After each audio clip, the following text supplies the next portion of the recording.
بسم الله الرحمن الرحيم. أعزائي التلاميذ، السلام عليكم ورحمة الله وبركاته. Aujourd'hui, nous avons rendez-vous avec la correction du modèle du devoir numéro 5. Dans ce devoir, le premier exercice, exercice 1, première question. Parmi les couples suivants, 5 moins 3 et 7, 2, lequel est solution de l'équation x plus y moins 11 égale à 0? Justifiez les réponses.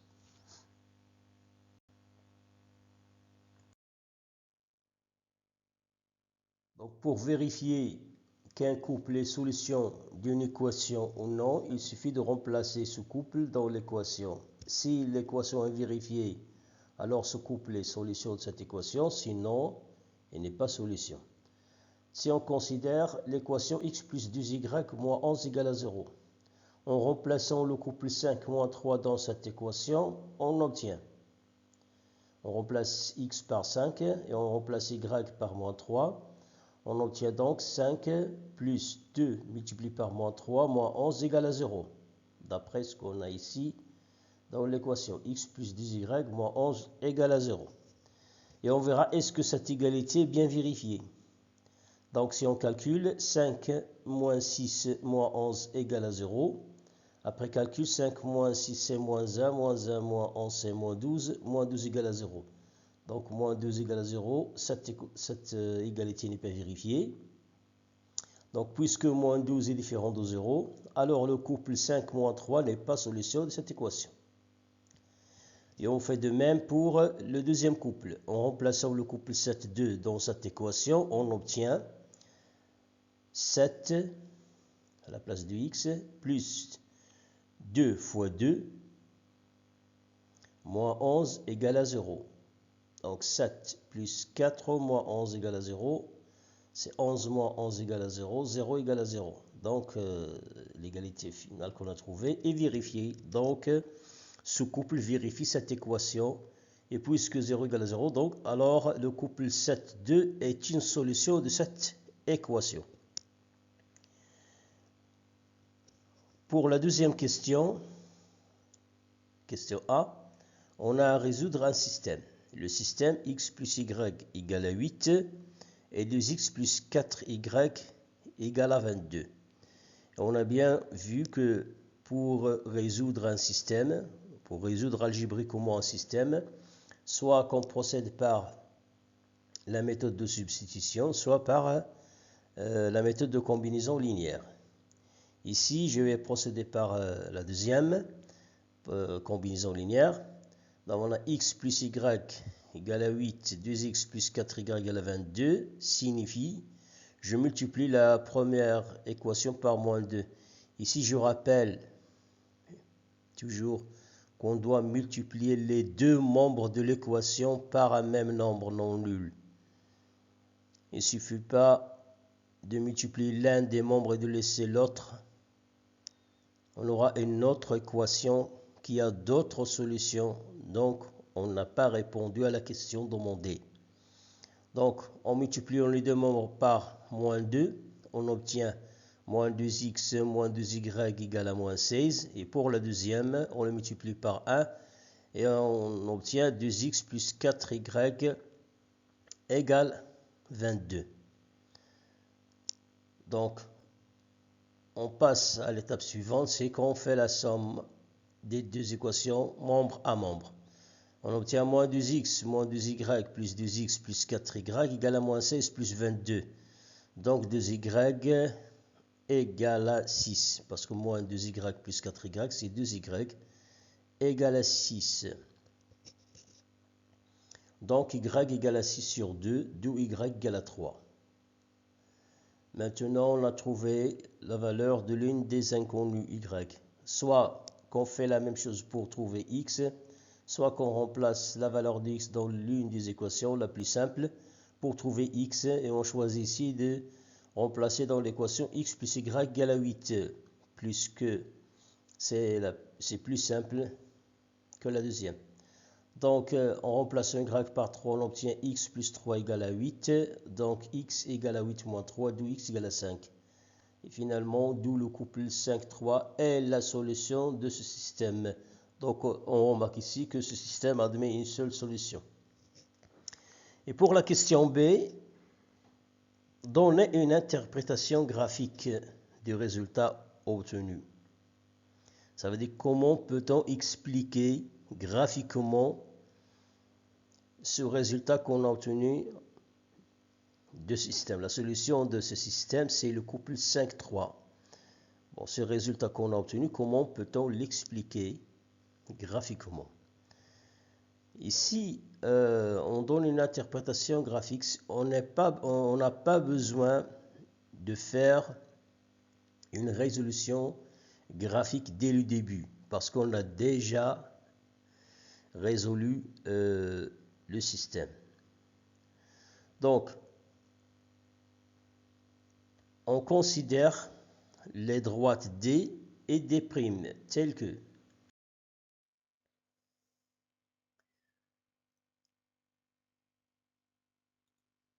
D a pour équation x plus y égale à 8 et la droite D' a pour équation 2x plus 4y égale à 22. Puisque le couple 5,3 est la solution unique du système, x plus y égale à 8, 2x plus 4y égale à 22, donc les droites D et D' sont 50 au point A de coordonnées 5,3. C'est ça là l'interprétation graphique. J'explique encore une deuxième fois. Si on fait la solution d'un système, si le système admet une solution unique, l'interprétation graphique, c'est que les droites qui ont pour équation les équations qui forment le système sont 50. Si le système n'admet pas de solution, c'est que ces droites sont strictement parallèles. Si le système admet une infinité de solutions, les droites sont confondues. C'est ça l'interprétation graphique. Pour la résolution graphique, c'est on veut résoudre graphiquement un système, obtenir la solution d'un système. Dans ce cas, on va considérer deux droites qui ont pour équation les équations du système. On les représente dans un repère. Si les droites sont 50 en un point, alors les coordonnées de ce point sont la solution de ce système. Si les droites sont confondues, alors le système admet une infinité de solutions. Et si les droites sont strictement parallèles, alors le système n'admet pas de solution. C'est ça la résolution graphique et l'interprétation graphique.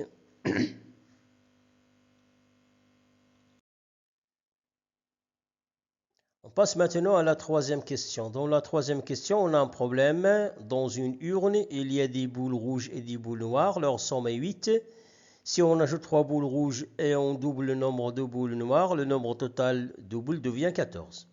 Déterminer le nombre de boules rouges et le nombre de boules noires. Donc on passe au choix des inconnus, soit x le nombre de boules rouges et y le nombre de boules noires. Puisque leur somme est 8, alors x plus y égale à 8. Ici, on s'arrête ici pour faire une remarque à ne pas dépasser. Une remarque importante, c'est que l'équation x plus y égale à 8 qu'on a obtenue, c'est la première équation du système dans la question précédente. Bon, on reste maintenant à voir la deuxième équation qu'on va obtenir. L'équation qu'on va obtenir, si elle a la même solution que la deuxième équation du système, ça veut dire que la solution de ce problème, c'est la solution du système précédent. Donc, ce n'est pas la peine de refaire la résolution du système une deuxième fois. Donc, passons maintenant voir la deuxième équation. Si on ajoute 3 boules rouges et on double le nombre de boules noires, on obtient en total 14. Donc, x plus 3 plus 2y égale à 14. Si on soustrait 3 des deux membres de l'équation, on obtient x plus 2y égale à 11. Voyons maintenant, est-ce qu'il y a une relation entre cette équation et l'équation précédente déjà trouvée dans le système. Dans le système précédent, La deuxième équation, c'est 2x plus 4y égale à 22. Donc, on remarque, si on multiplie x par 2, on obtient 2x. Si on multiplie 2y par 2, on obtient 4y.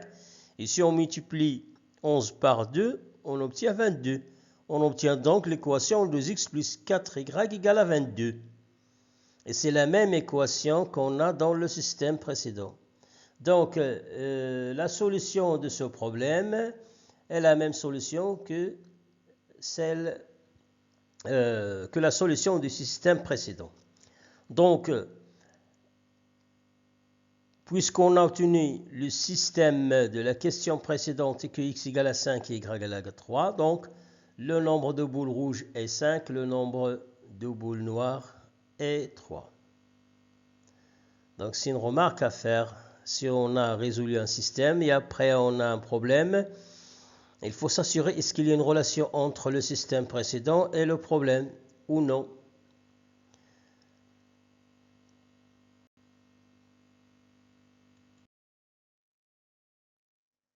Passons maintenant à l'exercice numéro 2. Je rappelle, dans l'exercice numéro 2, le plan est muni d'un repère orthonormé OIJ. La première question, représentez les points A de coordonnées moins 1, 2, B de coordonnées 3, 3 et C de coordonnées 2, moins 1. Donc, le point A de coordonnées moins 1, 2, le point B de coordonnées 3, 3 et le point C de coordonnées 2, moins 1. La deuxième question, c'est déterminer les coordonnées des vecteurs CA, puis calculer la distance AC. On sait que les coordonnées du vecteur CA sont XA moins XC, YA moins YC. Je rappelle ici qu'on fait toujours la différence des abscisses de l'extrémité moins l'abscisse de l'origine et aussi pour l'ordonnée de l'extrémité moins l'ordonnée de l'origine. Donc, le vecteur c'est A pour coordonnées XA moins XC, YA moins YC, puisque A pour coordonnées moins 1, 2 et C de coordonnées 2, moins 1. Donc, il suffit de remplacer. Donc, le vecteur c'est A pour coordonnées moins 1, moins 2 et 2, moins 1. Donc, le vecteur CA pour coordonnées moins 1, moins 2, c'est moins 3 et 2, moins 1, c'est 3. Donc, pour coordonnées moins 3, 3. On veut calculer la distance AC. Si on veut calculer la distance AC, c'est comme si on calcule la distance CA, parce que la distance AC est égale à la distance CA. On sait bien que la distance CA est égale à la racine carrée de XA moins XC, le tout puissance 2, plus YA moins YC, le tout puissance 2. Donc, j'ai préféré d'écrire la distance AC sous forme de CA pour donner la règle pour calculer la distance CA et pour utiliser la question précédente parce qu'on a déjà calculé XA moins XC et YA moins YC. Donc, ce n'est pas la peine de refaire les calculs une deuxième fois. Une fois qu'on s'assure de la première question et des calculs qui sont vrais, donc la distance C est égale à la racine carrée de XA moins XC. XA moins XC, c'est déjà calculé, c'est moins 3. Donc, il suffit de faire moins 3 puissance 2 plus YA moins YC puissance 2, c'est 3, le tout puissance 2. Ici, je rappelle, n'oubliez pas de faire des parenthèses. Donc ici, moins 3, le tout puissance 2, si on l'écrit sans parenthèse, alors on obtient un autre résultat. Donc, la distance AC est égale à la racine carrée de 9 plus 9, d'où la distance AC est égale à la racine de 18, est égale aussi à 3 racines de 2. On peut l'écrire sous forme racine de 18 ou 3 racines de 2, ce qu'on veut. Ça pour la deuxième question. Pour la troisième question, déterminer les coordonnées du point E, le milieu du segment AB.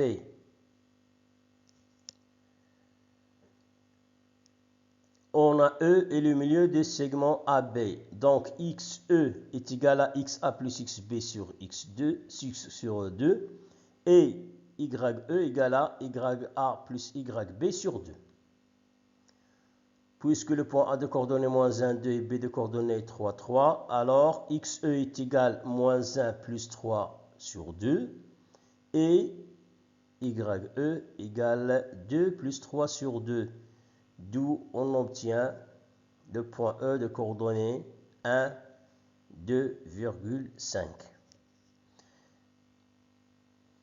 Pour la dernière question, déterminer les coordonnées du point D tel que le vecteur CA est égal au vecteur BD. Donc on veut déterminer les coordonnées du point D qui vérifie vecteur CA égale à vecteur BD. Bon, on a vecteur CA égale à vecteur BD et le vecteur CA a pour coordonnées moins 3, 3. On a déjà vu que lorsqu'on a des vecteurs égaux, donc ils ont même coordonnées. Donc le vecteur BD a aussi pour coordonnées moins 3, 3. Donc on sait bien que l'abscisse du vecteur BD c'est xd moins xb est égal à moins 3 et yd moins yb égale à 3. Et puisque le point B a pour coordonnées 3, 3, on remplace xb, yb par 3. Donc xd moins 3 égale moins 3, yd moins 3 égale à 3. Après un petit calcul, on obtient que le point D a pour coordonnées 0, 6. Ceci pour l'exercice numéro 2.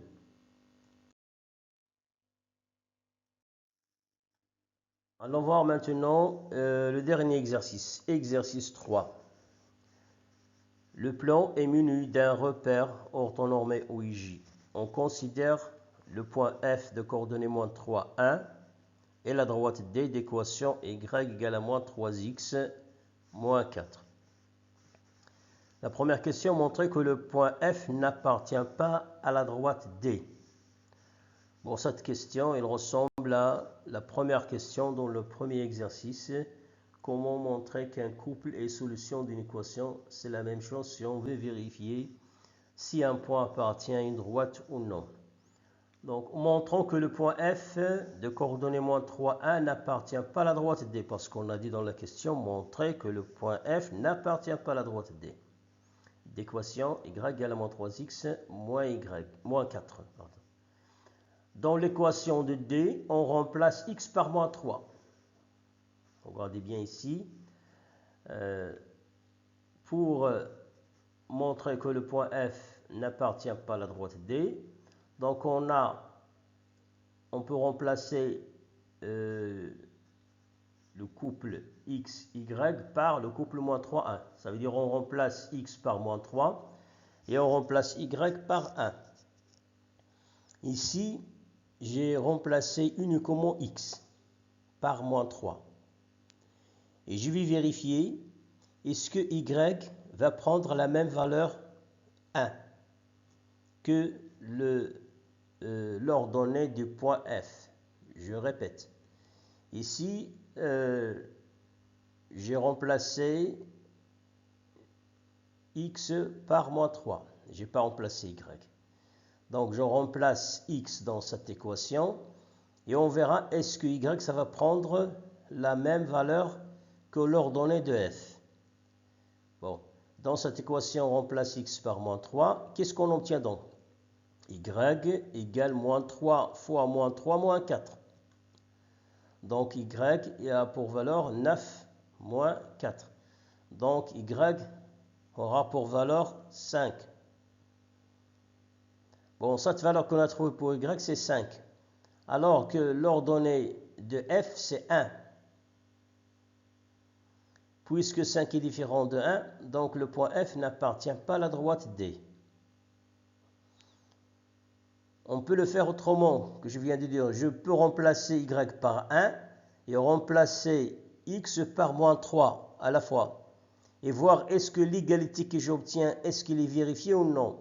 Bon, si on remplace les deux à la fois, donc on aura 1 égale moins 3 fois moins 3, c'est 9, moins 4. Donc on aura 1 égale à 5.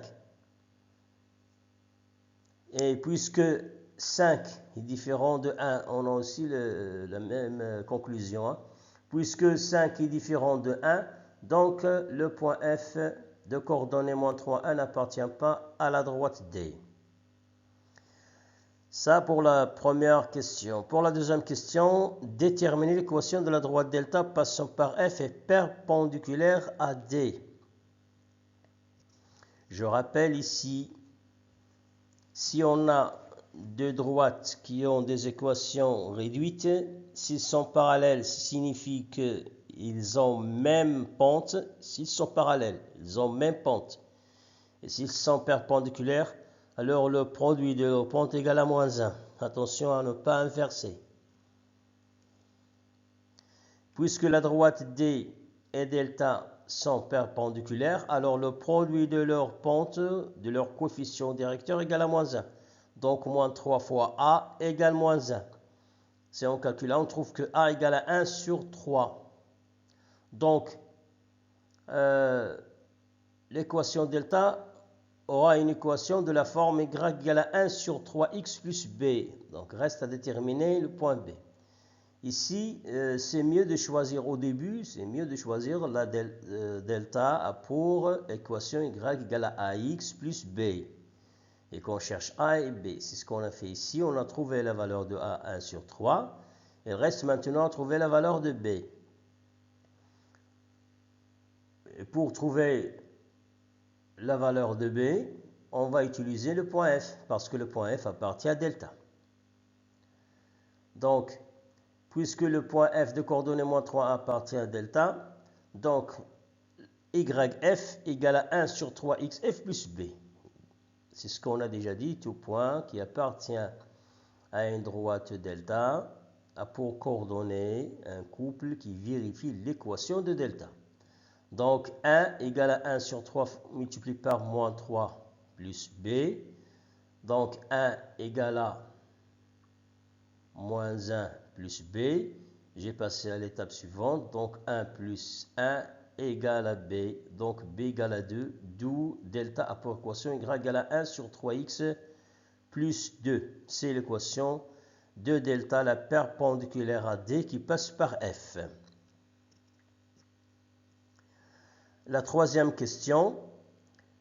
Maintenant, on veut déterminer l'équation d'une droite delta prime de pente 2 et qui passe par le point F. La pente de delta prime est 2, donc delta prime aura pour équation de la forme y égale à 2x plus p, parce que la pente ou bien le coefficient directeur est déjà déterminé. Donc la pour équation y égale à 2x plus p. J'ai pris ici p. Dans la première, j'ai pris B pour ne pas avoir une confusion. Donc, c'est mieux de chercher toujours des dénominations, des nombres que vous voulez, mais de façon différente pour éviter des confusions.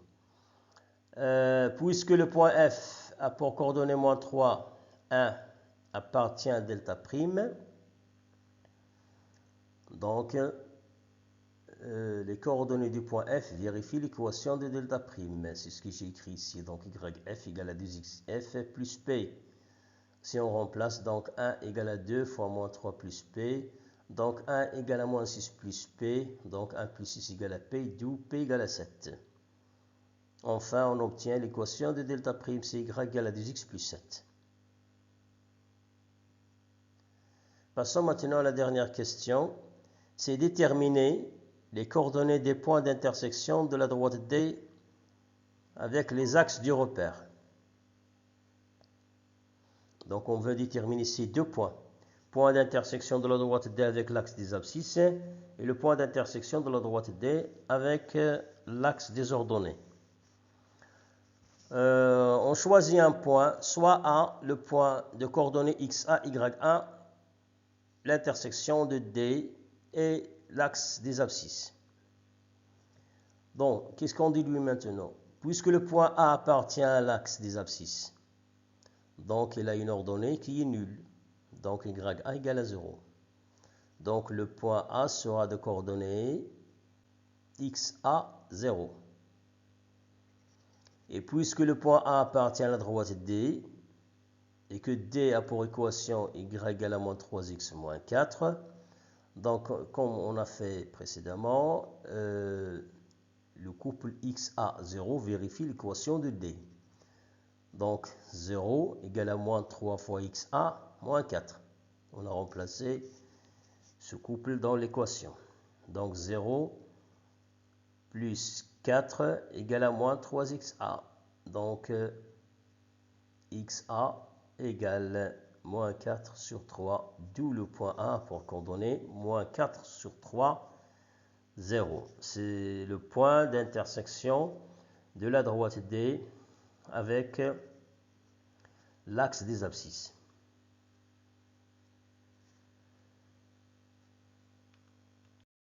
Allons voir maintenant le point d'intersection de la droite D avec l'axe des ordonnées. Soit B, le point d'intersection de la droite D et l'axe des ordonnées. Pour déterminer les coordonnées du point B, on procède d'une autre façon, en utilisant un système d'équations. Ça veut dire qu'on va ordonner la question d'une autre, on va formuler la réponse d'une autre façon. On sait que l'axe des ordonnées a pour équation x égale à 0. Donc, pour que ce point B appartienne à l'axe des ordonnées, il faut vérifier cette équation, x égale à 0. Et puisque le point B appartient à la droite D, d'équation y égale à moins 3x moins 4, donc les coordonnées du point B doivent vérifier cette équation. Donc, finalement, les coordonnées du point B et la solution du système constituent des équations x égale à 0 et y égale à moins 3x moins 4. Bon. De la simple raison, parce que B appartient à l'axe des ordonnées, donc il vérifie l'équation x égale à 0. Et parce que B appartient à la droite D, il vérifie l'équation de la droite D. Donc, ici, pour résoudre ce système, c'est facile parce qu'on a déjà la valeur de x. On a x égale à 0, on le remplace dans la deuxième équation et on obtient y égale à moins 4. Donc, le point B a pour coordonnées 0, moins 4. C'est le point d'intersection de la droite D avec l'axe des ordonnées. C'est tout ce qu'on a à faire cette séance. Chers élèves, bon courage. دمتم في رعاية الله والسلام عليكم ورحمة الله وبركاته.